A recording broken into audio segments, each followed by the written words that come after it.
guys, so we are in front of a blank wall today, and that is for a reason. My room, dear Lord. But we're gonna relax today and do a very chill video and just do a little Q&A, right? That's what all lazy YouTubers do when they don't know what to film and they want to do minimal effort. They'll do Q&As, just life hack. YouTuber hack, rather. I did have some ideas for psychology videos I could film today, but I didn't have time to prepare for them, and also I thought we'd take a little bit of a break from psychology videos, even though I know you guys love them, but I feel like every No Makeup Monday is turning into a psych video, which I'm not opposed to. If you guys want that, I can make No Makeup Mondays also psychology days. So, okay, I posted this picture last night because it was super last minute, and already I have 250 comments. So you guys are killing it with the questions. Obviously, I've done a million other Q&As. I will link them over here. If I don't answer your question, chances are I've already answered it in a previous Q&A, so do check those out if I don't get to your question. I'm gonna try to answer some of the little bit more controversial ones because I don't want to just sit here and be like, what's your favorite Starbucks drink? You know, because that's, you know, it's fun to know those things. I have answered that, by the way. Or like, where do you want to travel? Answered that before. So I'm trying to avoid questions that aren't very personal or controversial, and also I'm avoiding things I've already been asked. So the first one, does Ryan get along with your roommates? Love you in your videos. Oh, thank you. Love you too. He gets along with half of them. And that's all I'm gonna say. I freaking love you. You are a stallion. Also, my dude. Thank you, by the way. How do you handle the uncertainty of the future? I'm a freshman in college and I really don't know what to do with my life, and everyone tells me I'll figure it out, but LOL, what if I don't? I think a lot of people face this. I mean, your 20s is like a big question mark, honestly. I'm turning 27 this weekend, and of the 7 years in my 20s, always been a question mark. I don't really know because although I've selected a major and like graduated with my bachelor's, I haven't started it yet. So of course it's still a question for me if that's even what I'm gonna do with my life, and also how successful I'm going to be. So I've kind of realized, especially with people around me who are maybe a little bit older and are either trying to have kids or, you know, not even engaged yet, I think a lot happens in 10 years time. Like if I look back to 10 years ago, I was still in high school, I was 17, and just so much has happened since then that I would never have imagined. So honestly, so much happens in even a year. Don't put pressure on yourself to think, you know, where am I going to be in 5 years, because it will just figure it out. I know you're tired of hearing that probably, that everyone's telling you you'll figure it out, but honestly, you will fall into something. It might be a struggle through your 30s, or through your 30s, hopefully not, through your 20s, but by the time you're 30, I guarantee you'll have most of your life figured out. And if not, who cares? Everyone has their own path in life and their own journey. I've been a late bloomer my whole life, just graduated college. I mean, come on. I'm not engaged or anything. I'm not planning on having kids anytime soon, and I'm reaching 30. So like, don't put that pressure on yourself to be at a certain point in your life by a certain age. Advice on how to stay motivated when you're feeling depressed. Now, obviously, I'm turning to a lot of psychology questions because obviously that's my passion, so I apologize. I said we'd take a break, but some of them I think are relevant. Staying motivated when you're feeling depressed. I like to make small goals for myself that I feel like I can accomplish even if I'm sad. And it'll be the smallest things. Lately I've been really into doing what I call a 10-minute tidy, where you can set a timer for this. I just kind of clean for as long as I want. We have Mr. Monkey over here. He wants out. What are you doing? He's like staring at the door. I know you want to go outside. I know, but you're gonna stay inside. Oh, he hugged my hand. It's so cute. Anyway, what I'll do is I'll just tidy my room and do as much as I can in the span of 10 minutes. So whether that's just hanging some clothes up or putting my dishes in the sink or the dishwasher. Can I? Monkey, you need to stop. Just throwing my trash away, like literally anything that's just really simple, and then I feel accomplished that day. Also, what I'll do is write down everything I did that day that made me feel accomplished. So I know that's not really staying motivated, because how do you get that feeling to want to do those things, but at least in those ways I set small goals. I think that helps motivate me, is when they're small enough that I feel like I can accomplish them, then I'm more likely to do them. Have you ever had a pregnancy scare? If not, would you still pursue your dream career? I'm guessing if I did get pregnant, would I still pursue my career? Absolutely. I don't think that would stop me at all. Hopefully I would have a partner with, you know, in my life that could help with that, so I could be still pursuing my career, but short answer, no, never had a pregnancy scare. Not a serious one anyway. Obviously there's been the moments where it's like, oh, I'm a little late, Could I be? But I've never like taken a test or anything because I've been scared. So I really liked this comment in particular. I'm not going to read aloud the whole thing. If you want to pause the video and read it, do that now. But the beginning of the question says, you said before in a Q&A that you consider dating a girl. Do you consider yourself queer or questioning? Have you thought more about it since that Q&A? Sorry if you hear some background noise. My roommate came home, so she's in the kitchen. I don't necessarily put a label on it. I know that sounds so hipster and like PC, but I don't want to put a label on it. I feel comfortable in the sense of saying, yes, I would date a female if it was the right one. But I believe in a spectrum, and I have talked about this on YouNow multiple times, and I thought about doing a whole video, but because it is so controversial and my opinion might differ from a lot of yours, I was scared to do it because I didn't know how it'd be received. I didn't want to come across as being offensive to the LGBT community. Basically, I do believe in a spectrum. I also believe in 2 gender spectrums as well as male and female, and that you can fall on different, you know, places of the spectrum. So, and I also believe that sexuality can be fluid throughout your life. So I believe in a sexuality fluidity and a gender fluidity. So I know that's not really like a straight answer for that, but that's what I truly believe in. It's not going to fit everyone, obviously, but that's why I don't label it, because I can fall anywhere on a spectrum at any given time in my life. So who's your favorite drag queen? Probably Coco Peru, because I did meet her, and I'm going to see her again at DragCon. And Diet Blonde, I believe, asked what day of DragCon I'm going to. I'm going both days, girl. So if you're going, I want to see you there. And so DM me. But I love Coco Peru. She's going to DragCon. She's going to be there on Sunday. So definitely going to meet her again. I doubt she'll remember me. One thing you would never do again. Ooh, that's hard. I mean, I kind of have an idea of what I would say.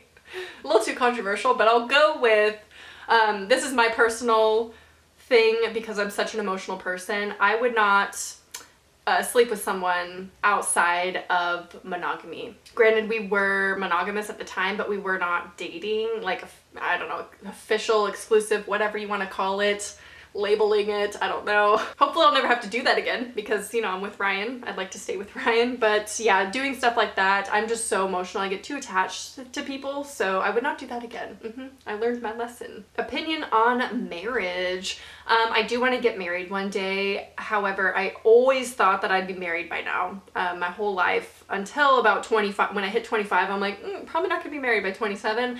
But I do accept now that I will be married at a later age, and I'm totally fine with that. I'm also gonna have kids at a later age, if I even have kids, who knows. We all know how I am with my pain tolerance, so maybe, I don't know if I could handle pregnancy and birth, but I don't know. I mean, I don't want to set like an age of when I'm expecting to get married or when I'm expecting to have kids, but definitely probably 30 and up for both. Like, and I'm okay with that, you know? It's just everything's different for everyone. So do you think YouTube is something you could see yourself doing for much longer?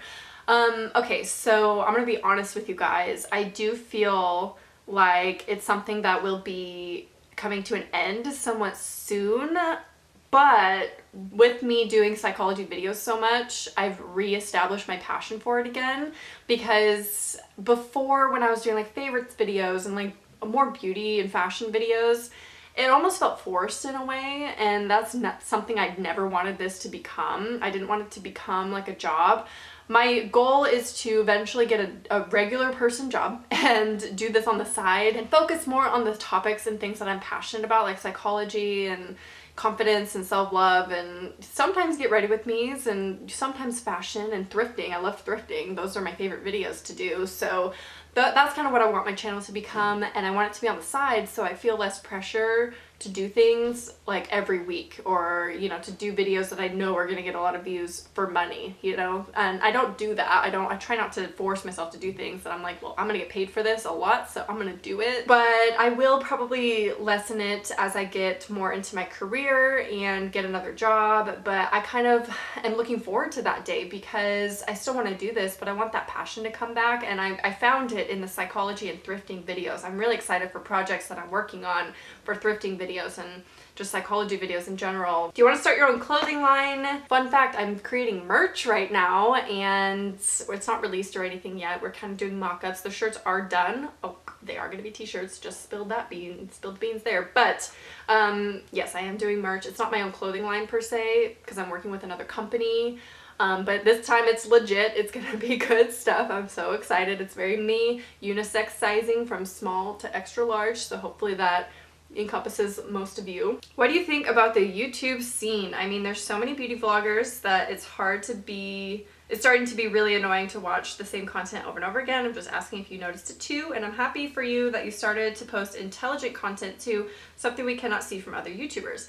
I agree. I'm really glad that I've started to do more of that content. And I've noticed a lot of you commenting that you love that kind of content because it's different from what you see on other YouTube channels. I do think the YouTube scene has become a little bit convoluted in the beauty world, only because I don't watch that world anymore. Also, just with the YouTube scene in general, I feel like drama is a huge thing now, which I'm not gonna lie, I get sucked into sometimes in following the drama. I mean, I'm guilty of that. I'm not gonna lie. I do think it's getting a little bit ridiculous when there's 15 drama channels doing the same video over and over again with the same evidence, same proof, same exposing of the same people. Like, it just gets old. I feel like YouTube has definitely become a world of clickbait. It's become a world of beauty and a world of drama. And they reach for drama. Like, sometimes I feel like it's faked drama because they know that it gets views. Like, I'm not pointing fingers at anyone in particular, but like, I would not put it past some YouTubers to fake certain things to get views. I mean, thoughts on experimental drug use? I'm talking hallucinogenics, Also, thoughts on the Tinder culture. Okay, first off, Tinder culture. So glad I'm not single, but even if I was, and I was interested in dating, I don't think I could do apps. I couldn't, because like I said before, I'm a very emotional person. I get very attached to people. I like one at a time personally, so it'd be really hard for me to find someone, I think, on Tinder that was legit and like genuine. I know that they're out there. I've seen it happen. Like, I know, but if I was genuinely looking to date and find a long-term partner, I don't think I could turn to dating apps. That's just my opinion. I have no judgment on Tinder culture though. Like, if you want to hook up, or if you want to, talk to multiple people, or if you want to date multiple people, you do you. It's just me personally. I'm too emotional and too attached, so I cannot do that. Thoughts on experimental drug use? I'm kind of more of a person who's like, if you're gonna do drugs, have them be natural. I think man-made drugs are very scary, and I personally would never do a man-made drug. I wouldn't do a lot of drugs also that grow out of the ground, but I'm more supportive of those kind of drugs that come out of the ground, even though they can be dangerous too. I'm not saying that they're not, but I think that they are a little bit safer than man-made drugs, and those are just really scary to me that I could never touch them. What are you grateful for today? I adore you, Sarah. Hope you're doing great. Thank you so much, Ruthie Pie. I think that's a great question to ask. What are you grateful for today? Because I think we kind of get lost in a world of stress and negativity that we forget to stop for a moment and think, what is good in my life today? Even just today, maybe not in general of your life, because that's harder to name when you're depressed or you're stressed. It's harder to think of things that are great in your life as a whole. But today, I would say I'm so grateful for my simplistic life. Like, I genuinely, as much stress as I have day to day and the, depression that I get in the winter, I have a very simple life. Thanks to YouTube, thanks to you guys, and I choose my work hours. I choose what to film. If I'm not feeling it, I could tweet out and be like, I'm not feeling it, I'm not gonna film today, and you guys would forgive me, and I appreciate that so much. So I just I love that I have all the free time that I do because this is my job. Like, I'm forever grateful for that, and the fact that I've been doing it full time for so long, I'm so lucky. Do you believe today's third wave feminism, which doesn't fight for what it is supposed to, is going to achieve something in the future? Love you. Love you too. I think any kind of feminism is great. I will always identify as a feminist, as toxic as that community can sometimes come across. I think regardless, feminism is always beneficial and will always do something. It'll always achieve something, I think. but I do think people can take it a little bit too far. I'm all for being PC, but I think today's PC culture can also be damaging in its own way. It causes a divide between people that just isn't necessary all the time. I don't want to get too into it. I can do a whole video on my opinion on feminism, because anytime I ask you guys, like, what video should I film for No Makeup Monday this week? So many people are like, something about feminism or feminist something, you know, and I'm very passionate about being a feminist, obviously. So I could do a video on it. I just don't know what exactly I would talk about. So maybe if you want to leave some questions or topic ideas about feminism specifically, because it's such a general topic, but leave that down below. Why don't we see Ryan anymore? He's a very private person, and I fully respect that. He doesn't want a lot of his relationship or life to be put out there. He gets kind of uncomfortable on camera. He'll be in some vlogs here and there on my vlog channel if you want to subscribe there so you can see him, but I doubt he'll be on this channel too much. When does one start feeling like an adult? Is it a feeling, state of mind that comes with age, or the accumulation of life experiences and knowledge? I don't think it necessarily has anything to do with life experience, because I don't think personally that I've experienced a lot in life. Like, I think in general I'm very happy with what I have experienced in my life, but I don't see it as something like I've experienced 27 years worth of life experience.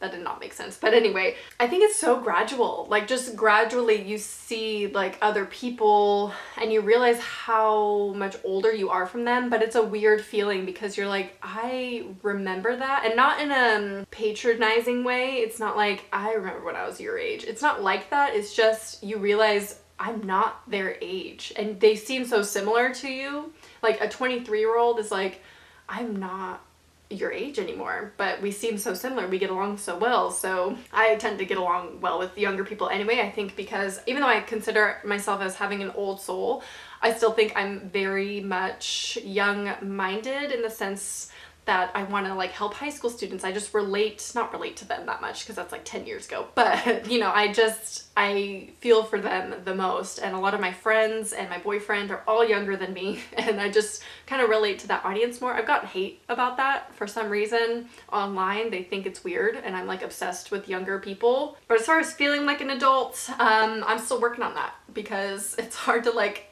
and embrace that you are an adult and you have to start acting like one and even dressing like one. I know that's like somewhat controversial now that I've said that so many times and you guys get annoyed by that, which I totally respect and understand, but I just don't feel as comfortable in certain things anymore and doing certain things, and I can't explain it. I think it was just a gradual thing that happened. How do you keep your hair red? Like, what do you do to keep the color vibrant for a while? Don't wash my hair. Literally, I go like 7 days without washing my hair now every time. My hair's kind of adjusting to it. Would you ever consider going braless? I go braless all the time, not wearing one now. I usually don't unless the shirt is see-through. That's the only time I really go braless. Anyway, that's all the questions I'm gonna ask. This video is already very, very long. I'm gonna try to keep as many questions in as possible. Usually I'll like edit some out, but I'm gonna make this video long for you guys, and I hope you can forgive me. But hope you enjoyed. Make sure to check out other Q&As if I missed your question, because I have answered a lot in my lifetime here on YouTube. And leave some more requests for No Makeup Mondays down below. I'll make sure to write them in my bullet journal. But I hope you enjoyed, and I'll talk to you soon. Bye.